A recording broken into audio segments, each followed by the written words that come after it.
Assalamualaikum warahmatullahi wabarakatuh. Kembali lagi bersama saya Muhammad Irfan, dosen Universitas Sarjana Wiyata Taman Siswa. Pada kali ini kita akan belajar mengenai jenis-jenis bahan ajar. Jangan lupa subscribe channel YouTube saya Irfan Media dan kunjungi irfan.com. Jangan lupa. Oke, kita lanjut masuk ke jenis-jenis bahan ajar. Mungkin kita pernah ya ataupun sering mendengar istilah bahan ajar. Sebelum kita masuk ke jenis-jenis bahan ajar, alangkah baiknya kita akan mengetahui apa sih bahan ajar itu, apa bedanya dengan media pembelajaran. Secara definisi, bahan ajar itu adalah seperangkat materi yang disusun secara sistematis, baik tertulis maupun tidak. Artinya, bahan ajar itu tidak serta-merta dalam bentuk teks, bisa dalam bentuk video atau juga berbentuk visual atau gambar. Nah, intinya tujuannya adalah tercipta lingkungan atau suasana yang memungkinkan peserta didik untuk belajar. Sedangkan media pembelajaran itu adalah suatu alat atau perlengkapan untuk melaksanakan proses yang memungkinkan pendidik dan peserta didik dalam melaksanakan kegiatan pembelajaran. Jadi yang perlu digarisbawahi, bahan ajar itu seperangkat materi yang sistematis. Jadi dia materinya utuh. Kalau misalkan perbandingan, materinya tentang perbandingan di SMP ya utuh. Itu adalah bahan ajar. Tetapi ketika di media pembelajaran, dia seperti lebih ke alat untuk membantu guru ataupun membantu siswa dalam memahami tentang masalah tersebut. Contohnya, di materi perbandingan, di situ ada perbandingan senilai dan berbalik nilai. Nah, ada mungkin alat peraga yang bisa menjelaskan ataupun bisa mendemokan mengenai perbandingan senilai ataupun berbalik nilai. Itu adalah masuk ke media pembelajaran. Tetapi konten materinya, jadi dari SKKD sampai nanti ada evaluasi, itu adalah bahan ajar. Sehingga bahan ajar dan media pembelajaran itu sama-sama sebaiknya harus ada judulnya. Kemudian komponen untuk bahan ajar sebaiknya dan harus ini ya ada SKKD dan indikator. Sedangkan di media pembelajaran belum tentu. Artinya karena ini adalah alat. Alat ini berarti dia sebagai pendamping bahan ajar atau pendamping guru. Jadi saya rasa untuk indikator SKKD ini nggak terlalu berpengaruh ke media pembelajaran. Kemudian petunjuk dan tujuan. Petunjuk dan tujuan kalau di dalam bahan ajar dia lebih ke petunjuk belajar atau petunjuk dalam mempelajari materi ini apa dulu sih yang harus dipelajari, seperti apa. Jadi lebih ke kayak flowchart dan ya lebih ke flowchart. Tetapi di media pembelajaran dia lebih ke petunjuk penggunaan. Jadi cara menggunakan alat tersebut seperti apa. Kemudian di materi ini materi ataupun materi yang akan diajarkan atau sebagai materi untuk belajar siswa. Dia harus ada yang namanya bahan ajar, kan dia harus seperangkat materi yang disusun secara sistematis. Sedangkan di media pembelajaran tergantung jenis medianya. Kalau dia berupa alat peraga, tidak perlu ada materi. Yang jelas nanti dikuatkan di petunjuk penggunaan. Tetapi ketika medianya berbentuk elektronik, media pembelajaran berbentuk elektronik, ya mungkin ada materi tetapi tidak sedetail bahan ajar. Kemudian ada latihan. Di bahan ajar ada, di media pembelajaran belum tentu.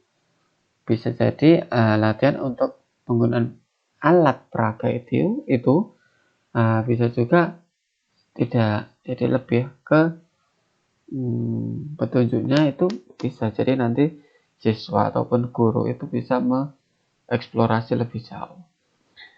Nah, kemudian ada penilaian. Kalau di bahan ajar ada, kalau di media pembelajaran nggak ada.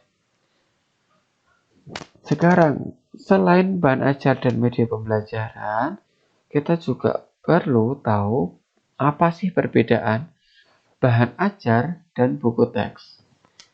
Bahan ajar itu adalah buku pegangan untuk suatu mata pelajaran yang ditulis dan disusun oleh guru bidang terkait ataupun juga seorang pakar dan memenuhi kaidah buku teks yang harus disebarluaskan. Jadi kalau Anda atau kita ataupun saya itu menulis suatu buku dan itu saya misalkan dosen matematika, saya juga menulis tentang matematika misalkan pada materi perbandingan ataupun juga lebih ke kelas matematika kelas 11 katakan. Nah, itu kalau sudah bentuknya jadi buku, itu belum tentu bahan ajar kalau memang dia tidak digunakan. Cuma ditulis, dicetak, selesai. Cuma ditaruh di situ aja. Itu belum bahan ajar. Dia harus disebarluaskan. Kemudian buku teks. Buku teks atau buku referensi adalah suatu tulisan ilmiah dalam bentuk buku yang substansinya fokus pada suatu bidang ilmu. Nah, buku teks ini lebih luas cakupannya. Nah, katakan ngomongin perbandingan. Nah, perbandingan ini sangat luas. Jadi mungkin dari berbicara fondasinya seperti penambahan, pengurangan, perkalian, pembagian, kemudian ada bilang pecahan, ada ya banyak hal. Ada perbandingan senilai, berbalik nilai, dan sebagainya. Nah, itu menjadi sangat luas sekali. Berbeda dengan bahan ajar, hanya pada materi tertentu saja. Kemudian, urutan materi dan struktur buku teks disusun berdasarkan logika bidang ilmu. Jadi lebih ke content oriented. Nah, kemudian ini adalah perbedaan bahan ajar dan buku teks. Di bahan ajar, dia berusaha untuk menimbulkan minat baca. Sedangkan di buku teks, mengasumsikan minat dari pembaca. Yang kedua, bahan ajar itu dirancang dan ditulis untuk siswa. Sedangkan buku teks itu lebih luas, pembaca dalam cakupan yang lebih luas. Kemudian bahan ajar itu menjelaskan tujuan instruksional. Sedangkan di buku teks belum tentu menjelaskan tujuan instruksional. Di bahan ajar itu digunakan oleh guru dan siswa dalam proses pembelajaran. Kalau buku teks itu lebih ke profit oriented, yaitu dipasarkan secara luas. Nah, sedangkan yang kelima disusun berdasarkan pola belajar yang fleksibel. Sedangkan di buku teks disusun secara linear dan strukturnya berdasarkan logika bidang ilmu. Nah, kemudian kalau di bahan ajar itu harus ada latihannya, harus ada rangkumannya, ada umpan baliknya. Dia juga harus mengakomodasi kesulitan belajar siswa. Kalau di buku teks belum tentu ada latihan dan belum tentu juga ada rangkuman. Nah, gaya penulisannya pun juga naratif, tidak sekomunikatif bahan ajar. Dan jarang ada buku teks yang ada umpan baliknya. Ini adalah alur penyusunan bahan ajar. Jadi bahan ajar itu harus ada judulnya dulu. Ketika kita megang bahan ajar, pasti yang dilihat yang pertama adalah judul. Selanjutnya adalah standar kompetensi. Kemudian ada kompetensi dasar, ada indikator. Baru yang selanjutnya adalah materi. Materi ini cukuplah dalam cakupan yang pada materi tersebut. Kemudian setelah materi ada kegiatan. Artinya kegiatan ini adalah kegiatan untuk siswa. Jadi misalkan per pekan ataupun per pertemuan kegiatannya apa. Guru ngapain, siswa juga ngapain. Kemudian kita harus juga memberikan konfirmasi pemahaman siswa. Lewat apa? Lewat soal tes. Nah, dari semuanya itu, jangan lupa juga harus ada daftar pustaka. Ini adalah alurnya. Kita lanjut ke jenis-jenis bahan ajar. Di sini saya tuliskan 3 saja yang paling sering digunakan, yaitu worksheet, handout, dan modul. Apa itu worksheet? Worksheet itu adalah lembar kerja. Apa lembar kerja? Mungkin Anda pernah mengetahuinya di Excel. Kalau Excel itu kan ada worksheet. Worksheet di sana ada tabel-tabel, ada kolom-kolom, dan di sana bisa you can do anything.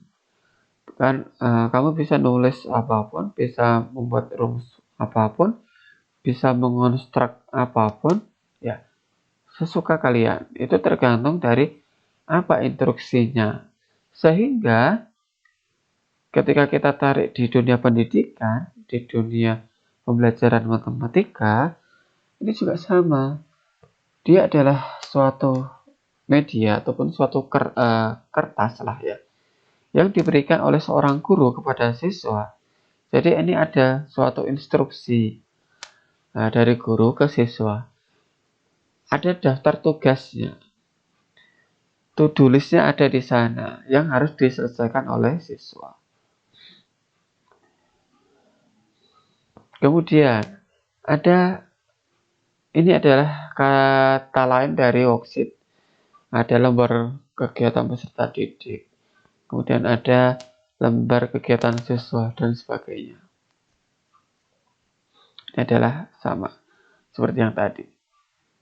Jadi saya pernah menjadi validator ataupun juga menguji tugas akhir mahasiswa tentang LKS. Ada juga yang tentang LKPD. Bisa menuliskan LKPD itu berbeda dengan LKS. Kemudian saya tanya, apa sih bedanya LKPD dengan LKS? Cuma beda peserta didik dan siswa. Yaitu sama. Kemudian ada handout. Handout itu adalah bahan ajar yang berisikan ringkasan materi dari berbagai sumber yang relevan dengan kompetensi dasar dibuat guru untuk menjadi pedoman. Jadi, kalau handout itu lebih ringkas, tetapi dia harus memuat dari berbagai sumber. Tujuannya adalah bisa memberikan pemahaman yang lebih cepat. Ya, mungkin ini cocok untuk kayak praktikum kali ya. Gitu. Modul. Modul adalah bahan ajar yang disusun secara sistematis dan menarik yang mencakup isi materi, metode, dan evaluasi yang dapat digunakan secara mandiri. Nah, ini adalah modul. Jadi, kalau modul dia harus lebih luas daripada handout. Ya, karena dia harus memuat materi itu sendiri, kemudian ada metodenya, dan juga evaluasi. Kalau handout, dia belum tentu ada evaluasinya. Yang jelas dia harus ada materinya. Materinya itu ringkas, tetapi kalau di modul dia lebih luas lagi. Nah, ini adalah bahan ajar. Bahan ajar itu ada yang bentuknya digital, ada yang cetak. Kalau kita ngomongin digital, dia apakah dia termasuk web based atau application? Nah, kalau di era pandemi seperti ini, tentu bahan ajar digital itu menjadi primadona. Sedangkan yang cetak itu menjadi ya agak kamu jadi cadangan dulu. Berbeda ketika luring. Luring itu cetak dulu baru digital. Oke, terima kasih. Sekian dari saya. Semoga bermanfaat. Assalamualaikum warahmatullahi wabarakatuh. Jangan lupa subscribe Irfan Media.